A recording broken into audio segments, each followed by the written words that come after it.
We opened in 2015, September 2015. So it's been about four years and a little bit. Originally, it was a grain warehouse, which is also known as Granary. Maybe close to 100 years ago. So this whole property belongs to St. Thomas Church. It's just behind us on the other side. And so we were approached to operate this place as a restaurant. We've done events since 2016, after our first year of opening.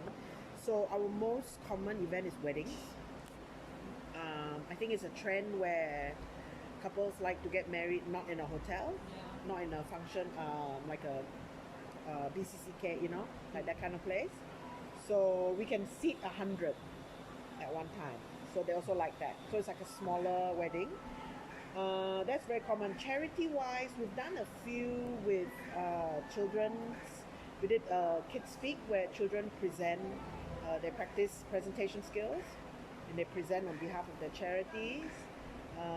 And then we've done a few like runs, like the normal marathons, and then bazaars. Main advantage is our space. Yes, we can seat 100 to 120. And then because like it looks nice when you walk in, it's different from other restaurants, right? So but that is purely the building.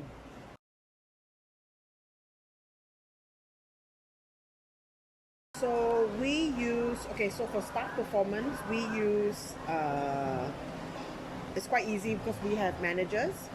So every 6 months, then they have a review, like typical big company, they have like performance review. So you sit down with them, how do you feel? How's it been? What do you think you can improve? What do you think, what can you change, blah, blah, blah. And then we give our own feedback. So we do that twice a year, middle of the year and end of the year. And we normally tie that with bonus. So we find that for most, I would say Malaysians, we are motivated by money, right? But we tend to like try and have more, we don't call it meetings, but it's like one-on-one. So if they feel they need to, they have a complaint or they want something, they can always meet a manager. Like they call it open door policy. So we tend to practice that. With customers, so we use TripAdvisor a lot. We use Google Business, so where people can leave reviews, and then we try and fix. Our staff have also been trained to check with customers all the time. So when you first serve the food, then you check the customer, how's everything, is everything okay? Most times, if they are foreigners, they will tell you straight away because that's their culture. It's not so nice, can I change? So we will just change. If you are local or Malaysian, Singaporean, it's okay. And then go home and then type. Keyboard warrior, right? Yeah. So then most times they do that. So we try and stop that because I can't fix it anymore. Once you start typing, I cannot fix. We use digital marketing. We use social media a lot. Our main one is Instagram and Facebook. I can't do all the other young people stuff. It's too much for me, like TikTok and I don't know what else. So we just use those two. We have a website. We also do print because we find that it's called toilet marketing if you Google it. So we find that when people go to the toilet, they tend to read stuff behind the doors, or when they wash their hands, they read the posters. So we do a lot of that. And then I think word of mouth is quite popular because, and they also when they Google, it shows up TripAdvisor, and so it's still connected. Yeah. So like, what issues do you face if you're comfortable with talking about it? If you guys ever own a restaurant, don't. It's a lot of work. So our main issues, I think from the beginning, we realized that So because Kuching, or rather Sarawak, the way we are located, are you all from Sarawak? Okay. So, you guys are not? No, from here. Ah, okay. So you guys don't have, so in Kuching, right, or rather Sarawak, Kuching, so we don't have pork clang. Like what you guys have, right? So our stuff all come either pork clang or KK. This is simple things like sugar and rice to imported stuff like wine, beef, the more expensive stuff, right? So everything comes from there. So we don't have regular stock. So being a Western restaurant, we already don't have that. So even if you order in advance, they'll tell you, oh, sorry boss, no stock. So it's now a hashtag among most business owners. It's an OOS, hashtag OOS, out of stock. So if you talk to other business owners in restaurants, a lot of them have the same problem. So what a lot of people do is then they order a lot and hold the stock. But from a business side, that's really bad because the stock just sits there and waits. Because if you don't sell, it just sits there. For us personally, it's staffing. So we tend to run through them a lot. You guys are 20s? Yeah.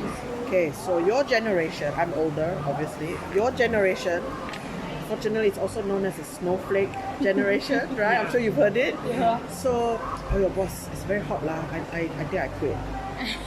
Or, oh your boss, letih lah, I quit. You know, so it's very fast, and then they're like, somebody offered me a job, I'm going to be a Pakistan, I'm going to work at Pakistan. I'm going to work something, you know, somewhere else that seems easier. Unfortunately, maybe it's also being Kuching is a small town, right? So we Kuching people are a special breed that we're very comfortable, right? We don't need to hustle, okay? So it's like, boss, today raining, cannot come. Just that Yeah, easy. hujan, sorry. Wow. So okay lah, yeah, okay. Oh. It's happened quite a few times. I'm like, no, don't want to get paid. It's okay lah, never mind.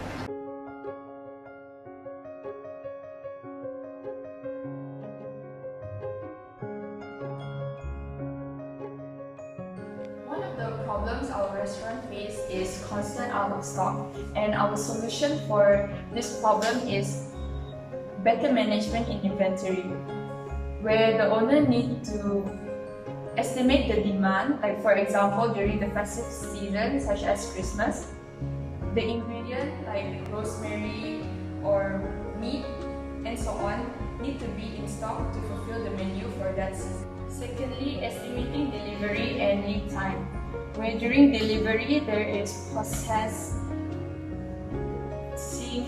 method where the owner needs to transfer money for the goods, and also there is a time gap for the goods to arrive at the restaurant, and we cannot predict the weather changes, so it will affect the delivery time. Please set inventory controls. This is to eliminate the out of stock for the 20% of item that is account for 20% of total sales. For example, can categorize your inventory based on the sales performance. Where category 1 is the top 10 products for your inventory for the top performance product. Category 2 is between 10% to 20% of your inventory is the best sellers. Category 3, products between 20 to 50% of your inventory is to keep it for a safety stock level. And for the last category is products in the bottom of 50% of inventory is to keep small amounts available and orders only when purchased. Is utilize an inventory system. When the demand increases, you will be busy fulfilling orders and dealing with customers, and might fall behind on inventory tracking. Therefore, there is an app or IT system to keep track of the inventories. So another suggestion that our group is going to make is can only be done in a collective way, because like the owner of the granary said, this out of stock issue is not only faced by their restaurant alone, but it's actually faced by many restaurants in Kuching because of the lack of import in Kuching. Because of this, us as a group suggests collectivizing and creating a warehouse space, which can be a communal warehouse space for a lot of the restaurants in Kuching to be able to use.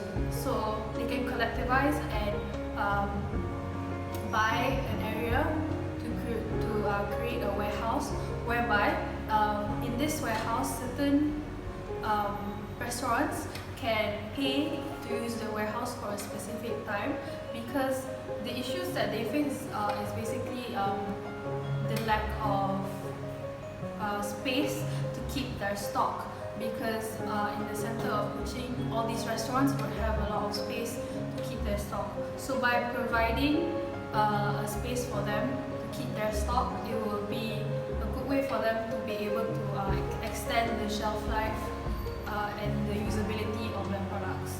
So like of course this can be done by the collective of restaurants in Kuching, but I believe it will also be a good incentive for the government to do this to help the local businesses in Kuching.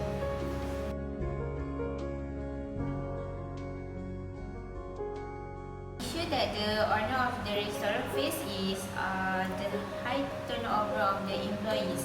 So, for example, they should be transparent when they want to hire people.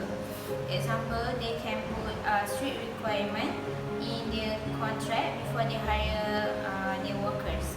And next, they can offer reward, because employee need encouragement and recognitions, so they can praise their worker when they really hardworking. Example, like they have overtime, so they can offer reward for that.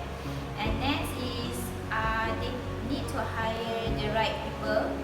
They can ask employees behavioral interview questions, so